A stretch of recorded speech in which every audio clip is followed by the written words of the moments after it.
ಭಾರತವಲ್ಲದೆ Asia, Africa, Australia, Europe ಸೇರಿ ಬಹುತೇಕ ವಿಶ್ವದ 85% ಮಂದಿ ವೀಕ್ಷಿಸಬಹುದಾದ ಅತಿ ಅಪರೂಪದ ರಕ್ತಚಂದ್ರಗ್ರಹಣ ಸೆಪ್ಟೆಂಬರ್ 7ರ ರವಿವಾರ ತಡರಾತ್ರಿ ಸಂಭವಿಸಲಿದೆ.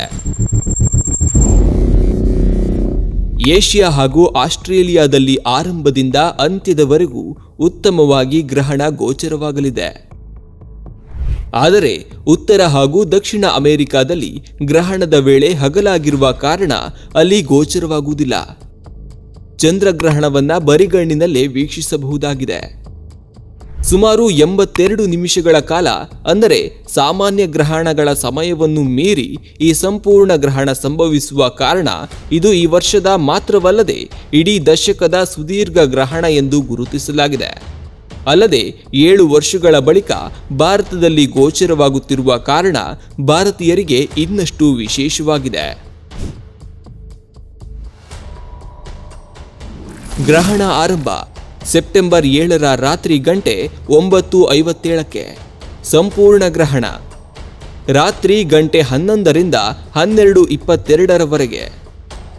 ಗ್ರಹಣ ಅಂತ್ಯ ತಡರಾತ್ರಿ ಗಂಟೆ 2:25ಕ್ಕೆ. ಗ್ರಹಣ ಉಚ್ಚಸ್ಥಾನದಲ್ಲಿರುವ ಕಾಲ ರಾತ್ರಿ ಗಂಟೆ 11:42ಕ್ಕೆ. ಗ್ರಹಣ ಸಂಭವಿಸುವ ಒಟ್ಟು ಸಮಯ 5 ಗಂಟೆ 7 ನಿಮಿಷ. ಸಂಪೂರ್ಣ ಗ್ರಹಣದ ಅವಧಿ 82 ನಿಮಿಷ.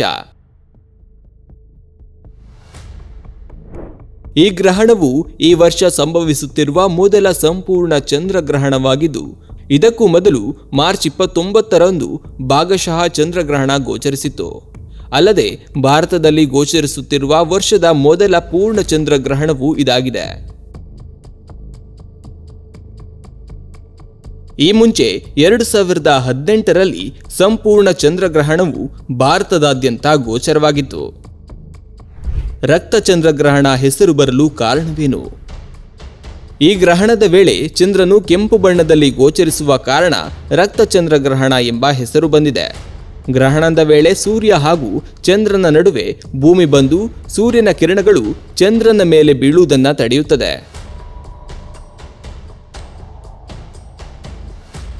ಈ ಸಂದರ್ಭ ಸೂರ್ಯನ ಬೆಳಕು ಭೂಮಿಯ ವಾತಾವರಣವನ್ನು ದಾಟಿ ಚಂದ್ರನ ಮೇಲೆ ಬೀಳಬೇಕಿದ್ದು, ಭೂಮಿಯ ವಾತಾವರಣದಿಂದಾಗಿ ಹೊರಹೊಮ್ಮುವ ನೀಲಿ ಕಿರಣಗಳು ಚಂದ್ರನ ಮೇಲ್ಮೈ ಮೇಲೆ ಬೀಳುವಾಗ ವಕ್ರೀಭವನ ಪ್ರಕ್ರಿಯೆಯಿಂದಾಗಿ ಕೆಂಪು ಬಣ್ಣಕ್ಕೆ ತಿರುಗುತ್ತದೆ.